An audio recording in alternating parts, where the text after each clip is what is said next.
With AI, it's exponentially grown. And so what's happening now, if you don't adopt now, you're dog years behind. That is Eric Sanchez, managing partner at Maestro Strategic Partners.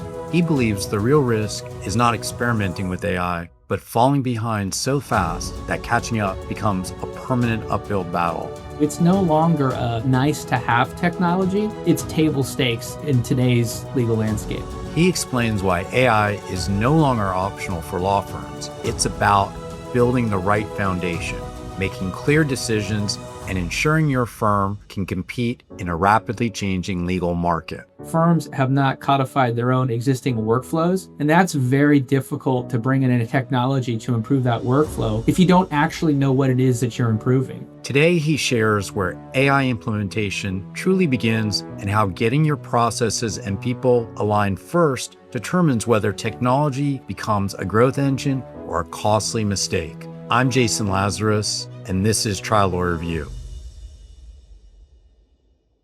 You and I met in the fall of last year at the CPO conference, and I know you go to a lot of these conferences and speak about AI and implementation.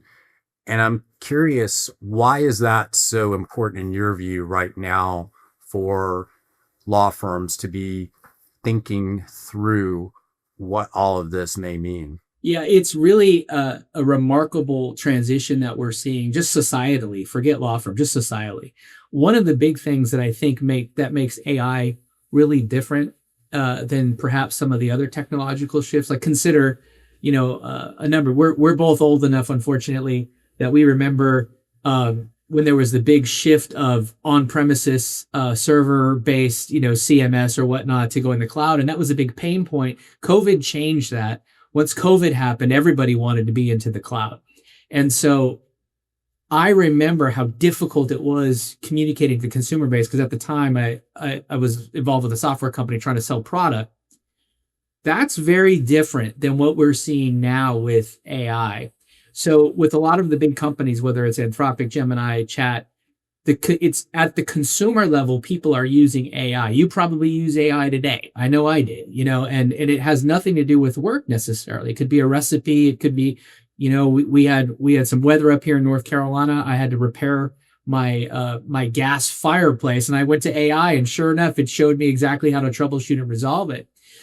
The reason that's important is because the stigma, a lot of the utility of at least generative AI is really been kind of mitigated because the consumers are using it at the very, very bottom level. So you're having more of an appetite or awareness at the law firm level, at the very bottom, all the way up the strata.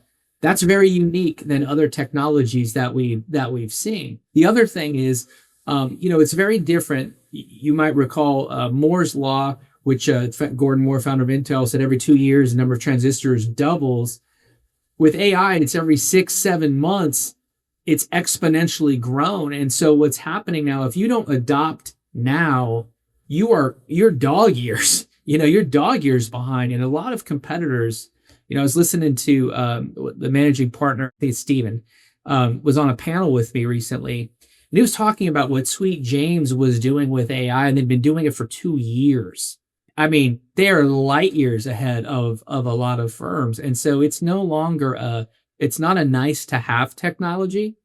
It's table stakes in today's legal landscape.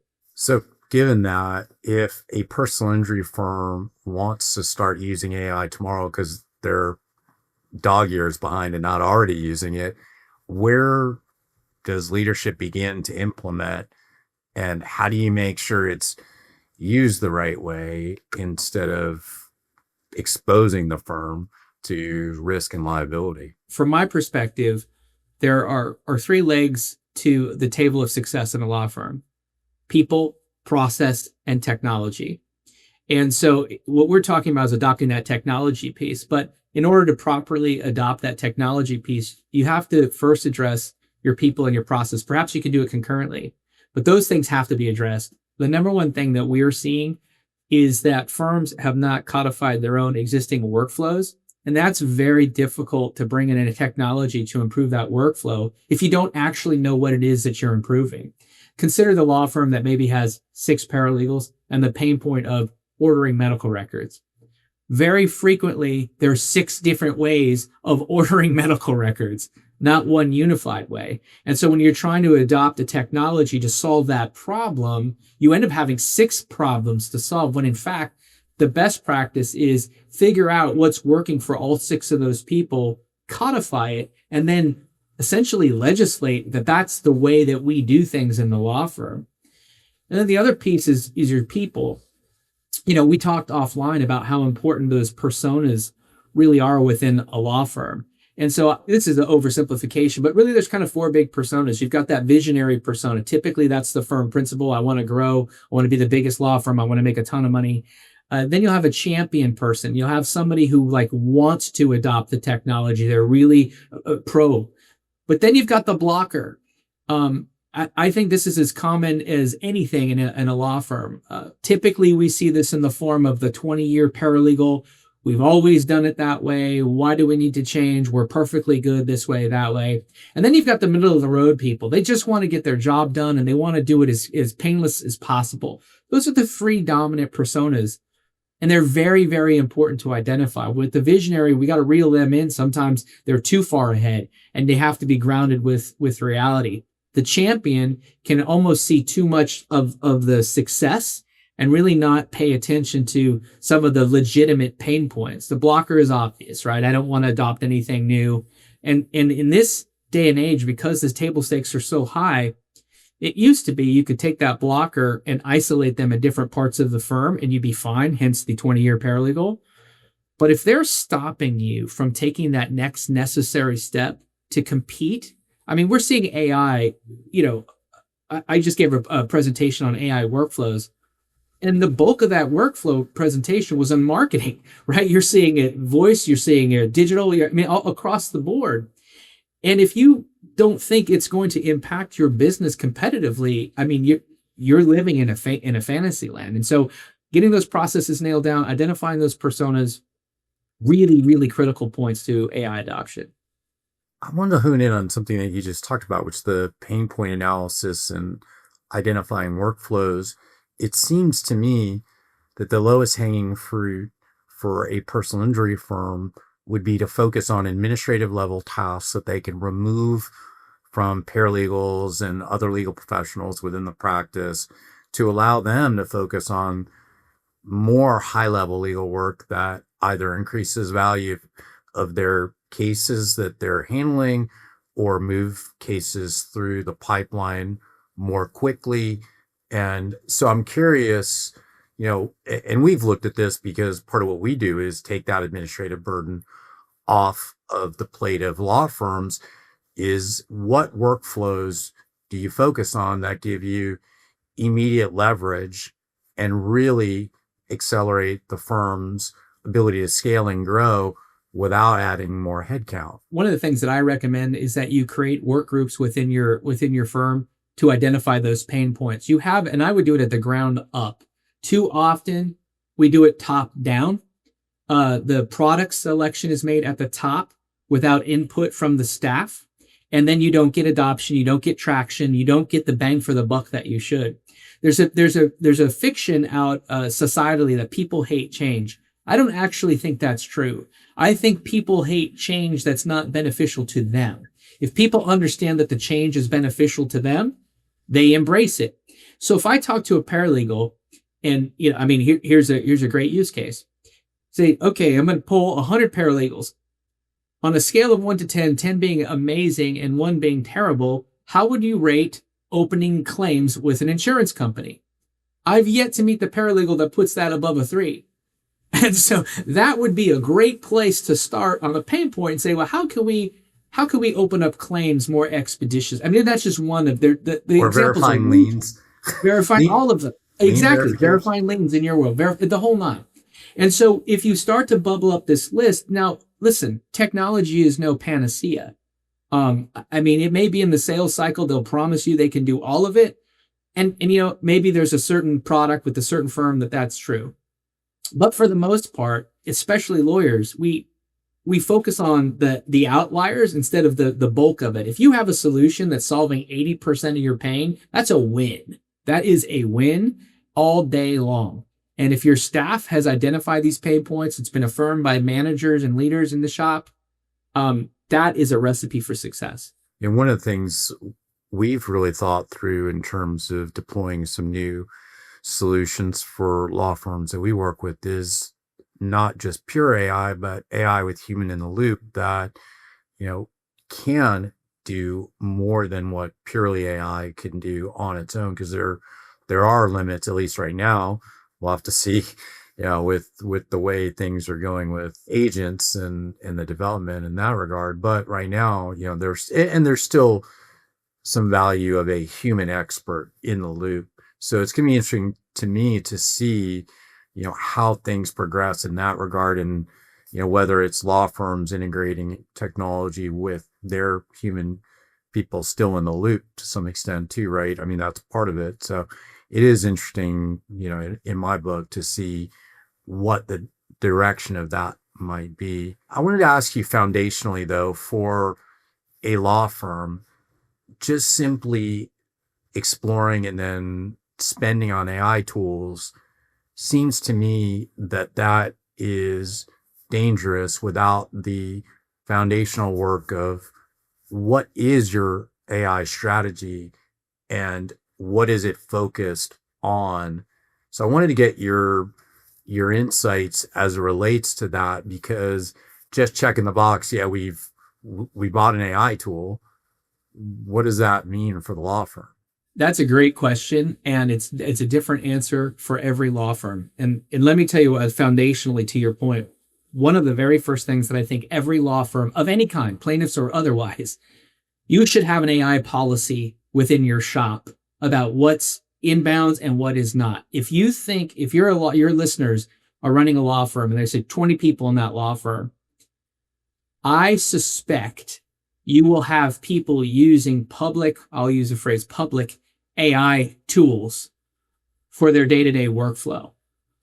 If you don't have a policy in place where you're at least doing at a law firm level CYA, we do not allow for that. You will not have any public identifier, personal identifying information uploaded. You won't, a variety of different protections. That's one quick, easy, cheap way that a law firm can at least create an initial barrier of CYA protection. Two, and I know that you weren't saying this, but I don't accept as true that it's a single AI tool that's necessarily the solution.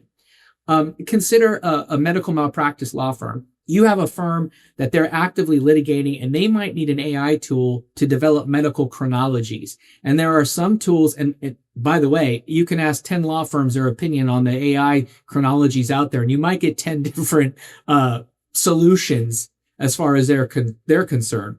But then when you say, well, what is the standard of care for this procedure? You might need to go outside and go to an Anthropic or a Gemini or something like that and look deep into what are the standards of care apart from the tool that you're using to analyze the medical records. There's a whole different way of using that. And you don't want to put obviously any public or personal identifying information in there either. Marketing, we talked about that. There are some tools. I must spend, much to my partner's chagrin, hours on AI tools a day. And I'm looking at marketing things, how voice tools are doing versus images versus videos. All of those things are very niche and very focused. We're coming in contact with a lot of firms that think it's like, well, should I go Even Up? Should I go, Supio? Should I go Eve Legal? That is a very elementary view of the whole panoply of AI solutions out there, in my opinion. Have you noticed how most conversations about law firm growth stop at intake, marketing, and trial results, but rarely addresses what happens after resolution? That's the gap Synergy focuses on. We partner with personal injury law firms to manage the operational side of healthcare lien resolution and compliance, bringing structure and clarity to one of the most overlooked but costly parts of what your team does day in and day out. If you're thinking more seriously about operations beyond the courtroom, you can explore Synergy's services through the link in the show notes or by scanning the QR code on the screen. Now back to today's conversation. I think you're saying, and I would agree 100%, is it's going to be a tech stack that's ideal for that particular practice area and looking at the kind of tasks that it needs to handle. So it's integrating case management software with more broad AI platforms like a Supio, Even Up, Eve.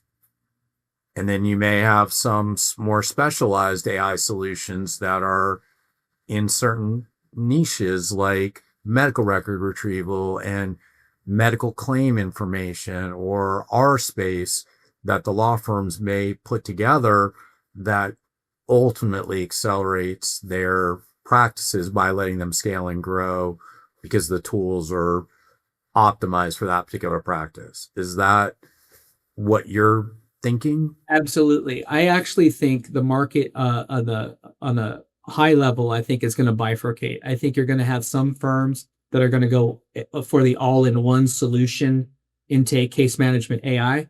And I think you're going to have other law firms that are going to stay in their existing case management platform and then go kind of a la carte pulling in these AI tools. But to your point, if you had an AI tool that focuses on, lien resolution, you have an AI tool that focuses on lead follow-up, you have an AI tool and they're working for you and you like them, or they're probably better for your firm as a solution than an all-in-one solution might be. That's not just to say anything negative about the all-in-one solutions. I think there's plenty of room in the tent to say, oh, okay, I'm going to go with a Even Up and they're going to be my number one guy. However, I like the way this tool does this. I like the way this tool does that. Why would you not create an array of a tech stack? As you say, let's talk about telephony. What's the solution in telephony right now? Well, right now, gun to my head, if you ask me, I'd say Zoom. I think that the Zoom platform is fantastic.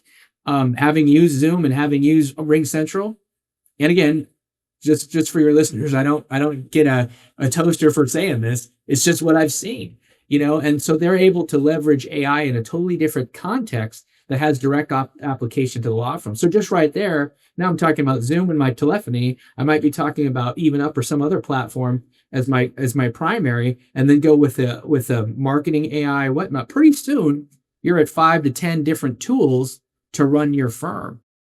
I think every law firm is going to become a technology company, whether they like it or not. I wanted to touch on something that you alluded to already, but as AI does reduce the manual work, the value of team members increases. And I'm curious about your take, and I know you, I think, co-authored a leadership book. And so this sort of dovetails into that. And maybe you can talk a little bit about the book too, so anyone listening who's interested in reading it can find it. But how should law firm leaders now think about culture, buy-in, fear reduction when introducing some of these technological solutions, including AI, to staff so that they see it as a leverage, that's something that increases their value and not a threat? So it's a real problem, and it's palpable when we go into law firms. So yeah, my partner Stacy Monahan and I co-authored Invested Leadership, and essentially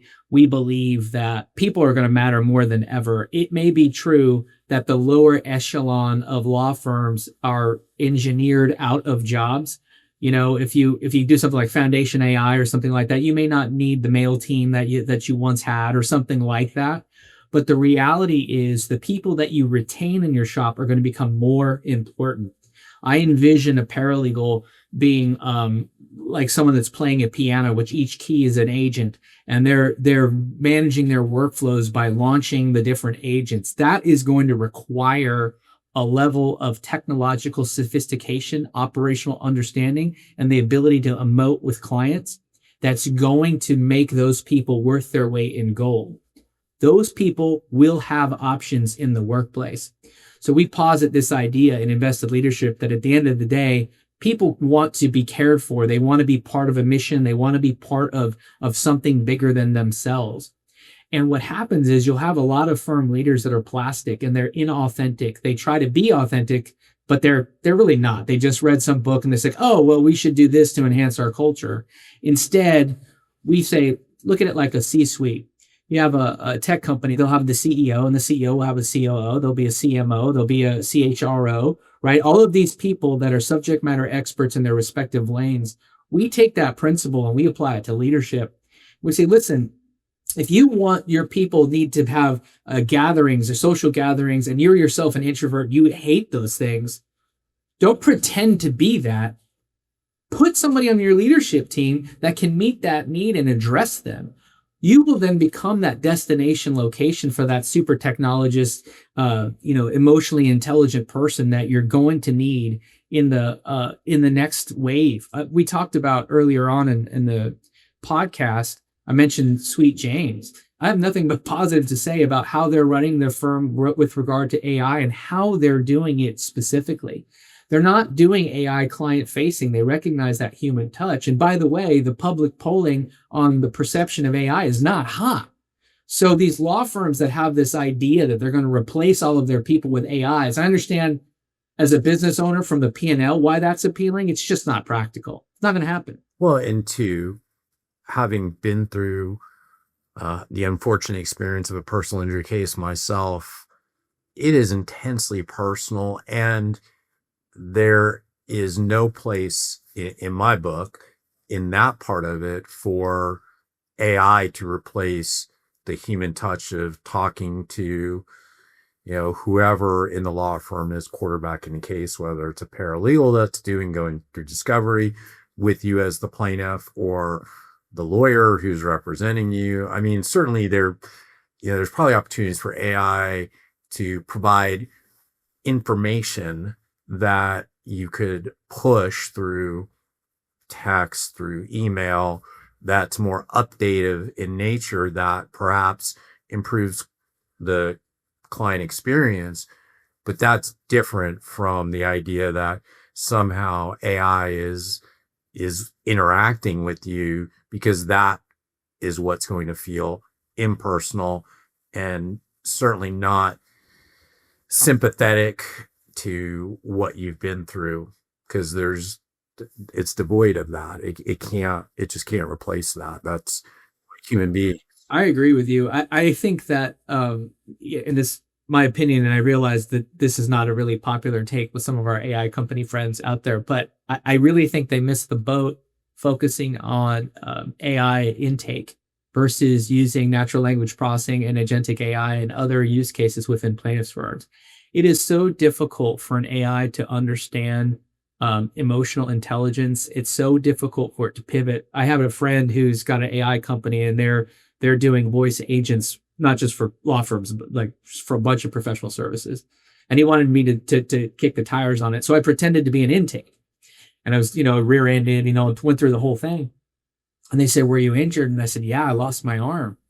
And the agent said, and it was a very human sounding agent, by the way. It was the clicking, it had the clearing of the voice, the whole nine. It was really quite good in that regard. I said, "Yeah, I lost my arm." He says, "Well, did you treat?"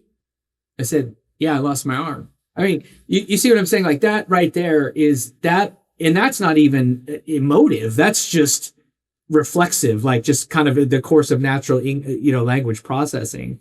And that understanding that response immediately put your firm to the back of the list when it comes to handling my case. Now, on the other hand, I think you could see things like, for example, we've been on the podcast for about a half hour now.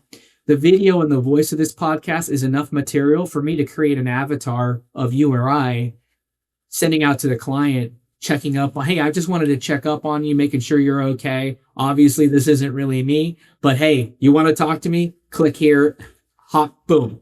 That's how you use it. You use it complementary to the human, not in the stead of the human. To answer your other question about fear, my advice to my clients has always been to be straight with your people. If you think AI is a fulcrum to reduce your workforce, I think you straight up with that. And I think that, I'm not advising your listeners to do this, but I've talked to plenty of principals. I know that is a legitimate ROI case that some of these principals want to make relative to buying these tools. Well, my advice is to be candid then. Because the first time you start having a bloodletting, the quality people that you don't want to leave are not going to trust you anymore. And they're going to think that they're next on the list when the bigger, better AI happens. I think it's a much better take to say, we don't know.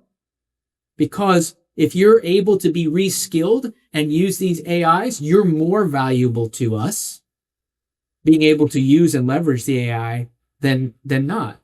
But I would not hide the ball. People are not stupid, and this fear is palpable within these firms. No, absolutely. So you talked a little about AI agents and the development of that, and in the news recently is Claude, which is like insane. Like when I've looked at this and scary. I saw something today and it was talking about how somebody had created it and somehow it started calling them on their cell phone and asking them if they could help them. And then when the person took the call, said to the AI agent what to do, the AI agent started doing it on their computer, which is just next level insanity. I wanted to ask you, what separates AI agents from basic automation that law firms are doing today?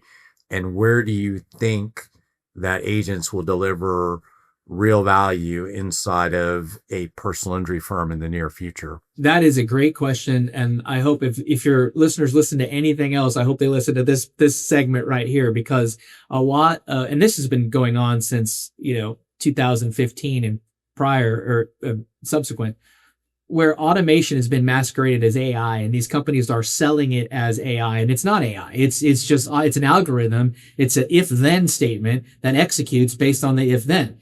So Zapier for your Zaps, that's a great example of that.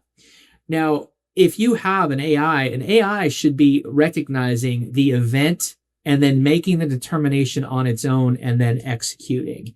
And that is a unique and specific difference between simply having an automation. And even within agentic AI, that is such a broad, I was thinking in the shower today, as I was thinking about this podcast, kind of how I would explain this. And I would say to your listeners, it's like saying you're a lawyer. I have a son that's a lawyer and another son that's a 1L right now. And I'm always interested in like their colleagues, or the one who's a lawyer, he's doing workers' comp and personal injury right now in North Carolina. The other one is in law school, and of course you remember, right? Everyone wants to save the world. I want to do constitutional law. I want to do immigration law. All these different things. Well, lawyer is so broad. Are you M&A? Are you transactional? Are you what kind of lawyer are you? That's what agentic AI is. And I have found that when I'm speaking to clients and I can use these metaphors and get them to start to think like that, they say, oh, okay, that makes sense. So there's agents that do certain things. Absolutely. I use agents every day that go out and bring me material like I used to use old Google alerts. So how is it different? Well, I could say in a Google alert, anytime Jason Lazarus pops up on the internet, send that to me.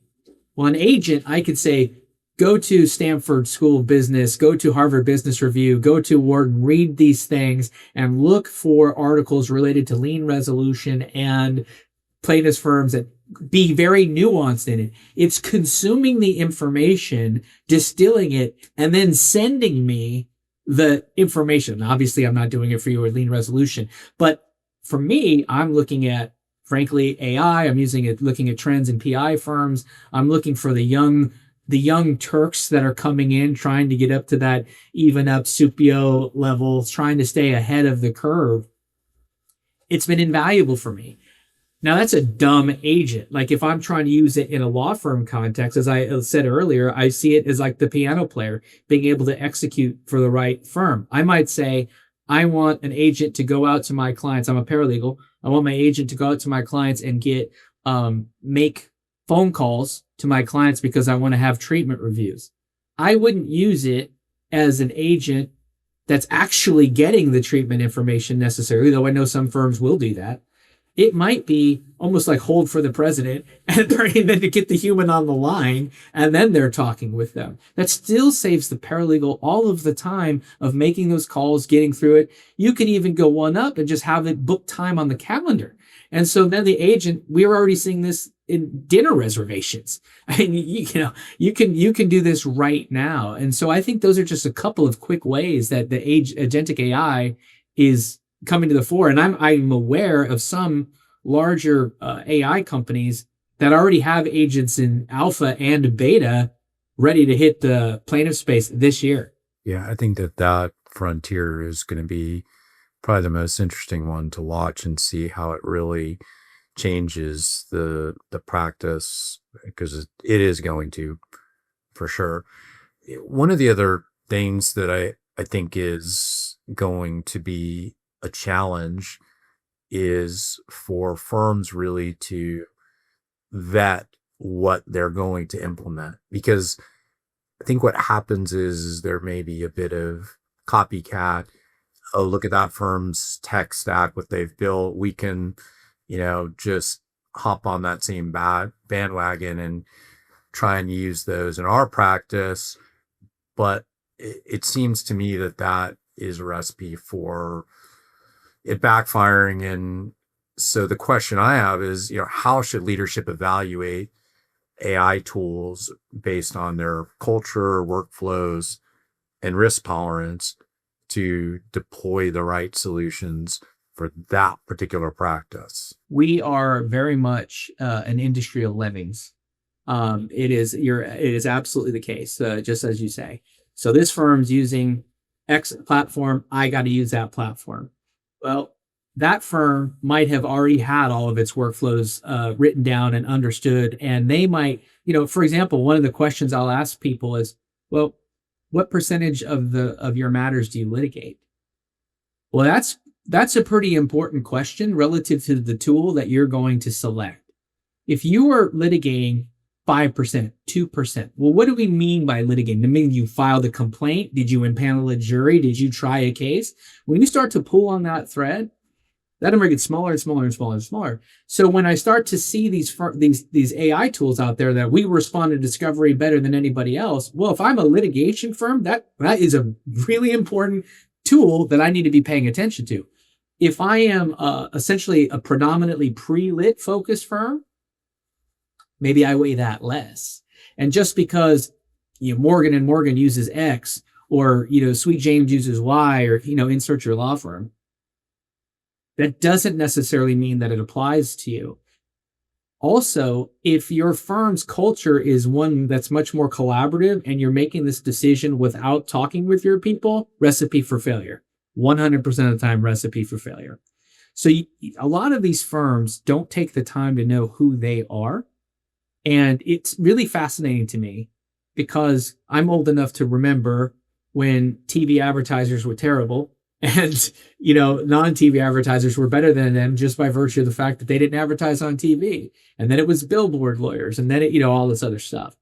And the reality is, I think that's also true for how people practice. Maybe your model is you don't litigate, or if you litigate, you refer it out. Well, your tools probably need to be a lot more analytical in nature, probably needs to be more about bubbling up missing treatment, bubbling up those things that kill value in pre-lit cases. So understanding who you are, where you want to become. And also, I would say larger firms should have the latitude to consider an AI tool for their litigation department that is different than their AI tool for their pre-lit department. The pricing model alone might dictate that. If you're going to charge me $250, $450 a case, or whatever the number is, and I'm a TV advertising high volume firm, that pricing model doesn't work for me. I need a license model broadly that covers that. Whereas if I'm litigating high value matters, billing that back to the client, that's a little bit more palatable, both for me and for the client, because the recovery is so great. I'm going to ask you to do a little bit of a shameless plug, but isn't this part of what you guys do, is help law firms in a consultative fashion figure out these things and then implement the right way? Yeah, this is an increasing part of our business. Our business has really evolved, quite a bit. It was, like you could put in an AI, what are the best practices for an intake department? Give me some SOPs for an intake department. Yes, you could absolutely do that. Implementing, executing, and getting buy-in, that's a different matter. That is a completely different matter. And there is a absolute right way to do it and an absolute wrong way to do it. One of the things that we recognize, in fact, I could think of a client we had that engaged us to implement AI. And one of the things that we do is we drop into a law firm and we do a full analysis of the firm. Um, Soup to nuts, top to bottom. We do it for two reasons. One, to give value to the client right off the bat. They get a third party view of their firm with our perspective being in a bunch of other firms. The other thing is it gives us perspective. Is this an engagement that we want to go in, or are there landmines that we've identified that they may not? We're not like some other companies out there. We're not a high volume game. We're very concierge in our approach. We had a client who engaged us to do an AI implementation. We said, hey, we got to do this first. We go in there, and sure enough, we said, you have no business implementing AI in your shop. We gave them the playbook of what they needed to do beforehand, because any AI, they had a lot of interpersonal issues really related to technology adoption. And so they really needed to take a step back and understand the why, create some different buckets or pockets of use cases. So if you had an earner, and this is common, I'm sure, in your listeners, you have an earner who is a successful litigator who's doing legal pads and Redwells, and they're not going to do anything. They've got Susie putting in notes or whatever, Billy putting in notes for them, whatever, but they're never going to adopt it. Why pick that fight? Just create a ecosystem for that person, especially if they're an earner. To me, that's obvious, but it's not so obvious in these firms. And so what we'll do is we'll go in there, and then what we'll do is we'll test their workflows. You might have a workflow that's been working for your firm, and it's going to change pretty significantly based on the technology that you adopt.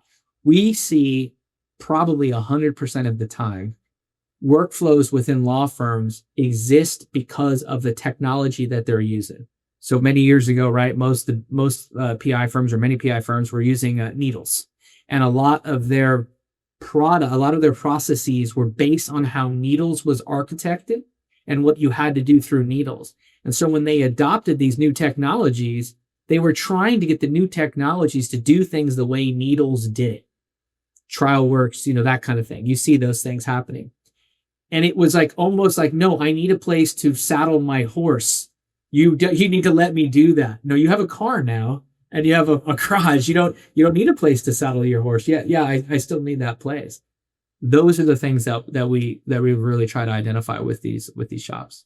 So I'm going to ask you to take out your crystal ball as we're wrapping up the episode. So if you look ahead to the next year or two, and originally I was going to ask you 5 years, but when we were talking about this, I think that, maybe a few months, maybe even, but what does an AI-enabled optimized plaintiff firm look like operationally?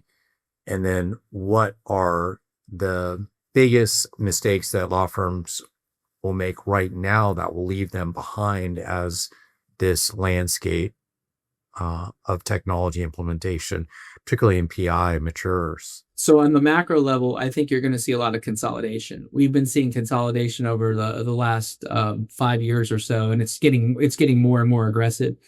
The catalyst for that was typically PE money coming in, and you've got people kind of gobbling up law firms. A subset of that is going to be these law firms that did not adopt AI, and they cannot compete, and they're not able to generate cases, and so they're going to be absorbed by these firms. Those firms are going to have to figure out how to translate those cases into their new environment. So if they get too far ahead, that's actually a pretty big lift, depending on the size of the firm. I think the completely kind of apex predator, if you will, of AI use is almost certainly not going to be using a single AI tool. They will have created their own, and I don't mean this as a pejorative, Frankenstein tech stack, where they have specialized tools for every facet. They're going to be able to understand things in ways that we can't presently compete with. So, for example, it used to be a mass tort was breaking, and it was almost who you knew, how you knew it, what's the signature injury. You have to cobble together a marketing shtick. You get it out, you get it up on TV. If you were really fast, you could do it, in a couple of days or whatever. That's instantaneous now. I would be able to say there was a security breach at Equifax, and immediately come up with a game plan for using AI as a thought partner and getting those things out. The AI-enabled firm is going to be all over that. They are going to be competing in a completely different way than we are at present. They'll be competing not only for cases, they're going to be competing for talent. We already talked about the types of people using the AI. I think the agentic AI is going to be a massive impact on how law firms operate. You are no longer, if you think about this, having been one that built dashboards, having patents related to building dashboards, those are going to become obsolete with the right agent. You won't even need to look at a dashboard with the right agent. The right agent is going to be able to communicate to you how many cases you signed last month, whatever other metrics you're used to looking at. There'll be some people that want to see it still, but you won't need to. And the AI-enabled law firm will simply say, here's the money for the marketing, execute, and then it's going to be able to self-regulate. We're not getting traction on TikTok like we thought. Some people like to see their faces or whatnot. The AI won't care about that. AI is going to say, is it efficacious? What's the cost per case? Shift the money around, execute. That's what you're going to start seeing. Well, you've been very generous with your time. One last question, and it's very open-ended. Always ask it at the end of the podcast. As a legal technologist and expert in this area, what's your view? I think that we have transitioned from, we are amidst essentially the industrial revolution, technologically speaking, in our space. And it is almost malpractice to not leverage technology. It's not a preference. It's necessary. It's necessary not only to compete, it's necessary to serve your clients. It's necessary to get your clients maximum bang for your buck. And it is hubris to think that humans are better at certain things than the AI tools are. That's not to say they're going to replace all humans, but to say I could outrun a car would be silly. I would submit it's also silly to say you can outthink an AI.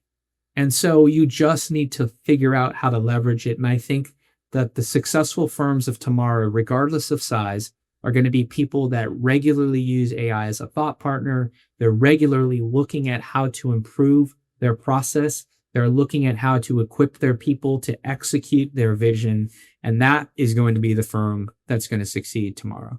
Beautiful way to take us out. If anyone listening to the episode is interested in Maestro, can you give them a brief overview of what you guys do and then how to get in touch with you? Sure. So we work with firms from intake to exit.